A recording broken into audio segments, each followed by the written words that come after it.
Assalamualaikum warahmatullahi wabarakatuh. Sebelumnya izin mengundurkan diri. Nama saya Andika dengan NPM 24150104 dari kelas PSTC. Nah, di sini saya akan menjelaskan CPU scheduling, yaitu tentang algoritma FGFS, SGF, dan RR. Nah, di sini ada contoh kasusnya, yaitu proses 1 dengan arrival time-nya 3 detik atau bisa 3 detik atau 3 satuan waktu. Disebut saja 3 detik saja. Terus ada burst time selama 4 detik, kemudian ada P2 dengan AT4, BT3, P3 dengan AT4, BT1, kemudian P4 dengan AT0, BT2, dan P5 dengan AT6 dan BT4.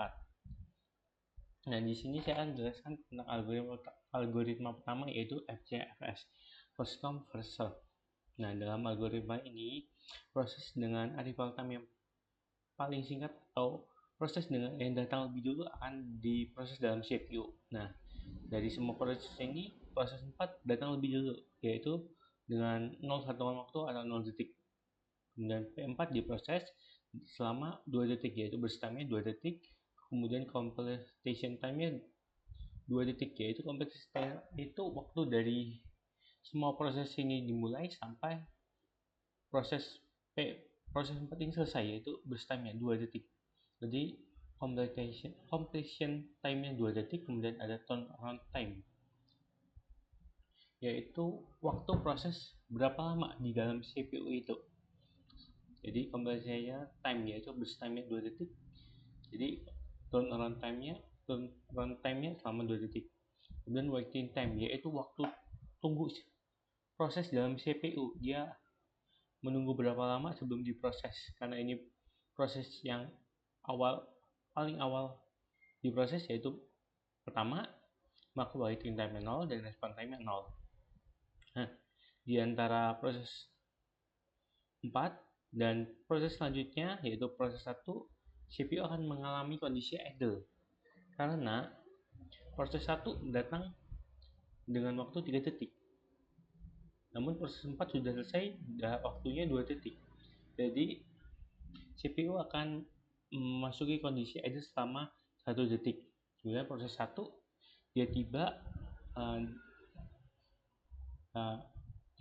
terus burst time-nya 4 detik, diproses dalam 4 detik. Completion-nya time waktu sampai selesainya berarti sudah 7 detik. Jadi semua proses P2, P3, P5 sudah masuk ke dalam CPU. Kemudian runtime waktu proses 1 di dalam CPU berapa lama, yaitu udah 4 detik. Belum waiting time karena ini langsung diproses, jadinya 0, response time-nya 0. Nah, karena P2, P3, P5 sudah masuk, karena ini FGFS, first come first serve, jadi yang tiba lebih dulu akan diproses. Di sini P2 dan P3 itu arrival time-nya sama, jadi bebas bisa dipilih P3 dulu atau P2 lebih dulu. Jadi saya akan memilih P2 lebih dulu, jadi P2 dengan burst time-nya selama 3 detik. Completion-nya udah waktu CPU, waktu prosesnya udah 10 detik. Kemudian turnaround time-nya saya udah 6 detik, proses 2 dalam CPU-nya. Kemudian waiting time-nya sudah 3 detik. Proses 2 menunggu dalam CPU untuk diproses dan proses time-nya 3 detik. Nah, setelah itu proses 3 akan diproses selama 1 detik, burst time-nya 1, kemudian completion time-nya udah berjalan 11 detik, kemudian waktu nunggu proses 3-nya 7 detik, dan waiting time-nya 6 detik, response time 6 detik. Nah, P5 yang terakhir diproses yaitu selama 4 detik, CT-nya 15 detik, kemudian dia sudah di dalam CPU selama 9 detik dan menunggu untuk proses selama 5 detik, response time-nya 5 detik. Selanjutnya algoritma SGF, shortest job first. Nah, dalam algoritma ini proses dengan burst time atau waktu proses yang paling singkat akan diprioritaskan. Nah, namun P3 yang burst time-nya paling cepat, yaitu 1 detik. Tibanya waktu AT-nya 4 detik. Jadi proses 4 akan didahulukan karena dia tiba lebih awal. Nah, P4 burst time-nya selama 2 detik. Terus prosesnya sudah CT, prosesnya sudah berjalan selama 2 detik. P4 sudah dalam CPU selama 2 detik dan waiting time-nya 0 karena ini proses awal. Kemudian karena ini arrival time-nya berbeda antara completion time dan arrival time-nya berbeda 1 detik, jadi CPU memasuki kondisi idle lagi selama 1 detik. Kemudian P1 diproses setelah kondisi idle, diproses selama 4 detik, burst time 4. Kemudian proses sudah berjalan selama 7 detik dari proses awalnya. Kemudian waktu dalam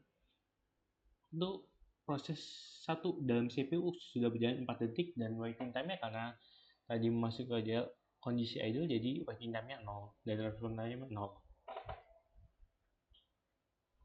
Nah, P3, P2 dan P5 sudah tiba dalam CPU karena completion time-nya sudah 7 detik. Nah, dari P3, P2 dan P5 yang memiliki burst time yang paling awal yaitu P3. Jadi P3 akan didahulukan, yaitu P3 akan jalankan CPU selama 1 detik. Kemudian waktu proses sudah 8 dan waktu P3 dalam CPU 4 detik dan waktu P3 dalam CPU sebelum diproses selama 3 detik dan response time-nya 3 detik.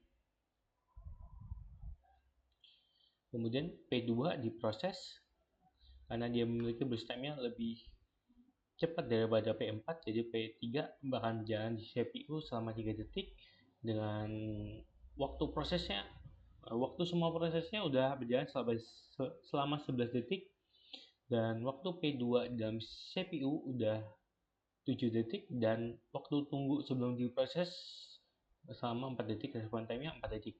Dan P5 proses terakhir yaitu akan berjalan selama 4 detik dalam CPU dengan waktu semua prosesnya sudah 15 detik dan waktu P5 dalam CPU sudah 9 detik dan waktu tunggu P5 sebelum diproses sudah selama 5 detik. Response time-nya 5. Kemudian algoritma terakhir yaitu round robin. Nah, dalam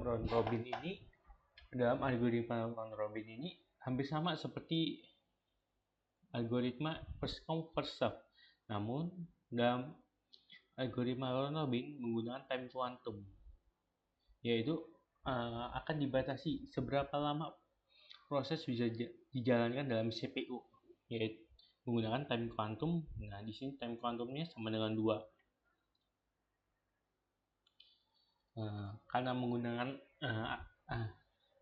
Karena hampir sama dengan algoritma FGFS, yang mana proses yang tiba lebih dulu akan didahulukan, maka P4 akan didahulukan mulainya dari waktu mulainya yaitu start 0. Dia akan berakhir selama 2 detik karena durasinya cuma 2 detik. Kemudian waktu sisa dari proses 4 sisa 0 karena P4 hanya memiliki burst selama 2 detik. Kemudian di segmen 2 CPU akan mengalami kondisi idle karena P1 masih memiliki arrival time-nya 3 detik. Jadi idle-nya mulai dari detik kedua sampai detik ketiga dan durasinya 1 detik. Nah, di segmen 3 P1 sudah masuk, maka P1 akan diproses mulai dari detik ketiga sampai detik kelima selama 2 detik. Durasinya 2 detik nih, sesuai dengan time quantumnya 2. Dan waktu tersisa dari proses 1 yaitu sisa 2 detik. Kemudian di segmen keempat segmen keempat, jadi karena P2 dan P3 datang secara bersamaan, jadi bebas dipilih antara P2 dan 3. Di sini saya memilih P2. Nah, waktu mulainya di detik 5 dan berakhir di detik ke-7. Durasinya 2 detik dan P2 sisa waktu proses P2 yaitu sisa 1 detik. Kemudian segmen 5 berganti ke proses P3. Waktu mulainya di 7 detik dan waktu berakhirnya 8 detik. Kemudian durasinya 1 detik. Sisa waktu dari proses 3 0. Jadi proses 3 selesai. Kemudian di segmen, nah di sini P5 sudah masuk. Jadi di segmen ke-6 P1 waktu mulainya di 8 detik dan waktu berakhirnya 10 detik, durasinya 2 detik dan waktu tersisa dari P1 tersisa 0. Jadi P1 selesai. Kemudian di segmen ke-7 P5 sudah masuk, jadi mulainya dari 10 detik dan berakhir di 12 detik. 12 detik, detik ke-12, durasi selama 2 detik, waktu tersisa dari P5 sisa 2 detik. P2 karena P2 tersisa waktunya 1 detik, dimulai dari detik ke-12 berakhir di detik ke-13, durasinya 1 detik dan waktu tersisa dari P2 habis, jadi proses kedua selesai. Dan segmen terakhir P5 karena tersisa waktu 2 detik, jadi P5 mulainya dari detik ke-13 dan berakhir di detik ke-15. Durasinya selama 2 detik dan P5 waktu tersisanya habis, jadi semua proses sudah selesai.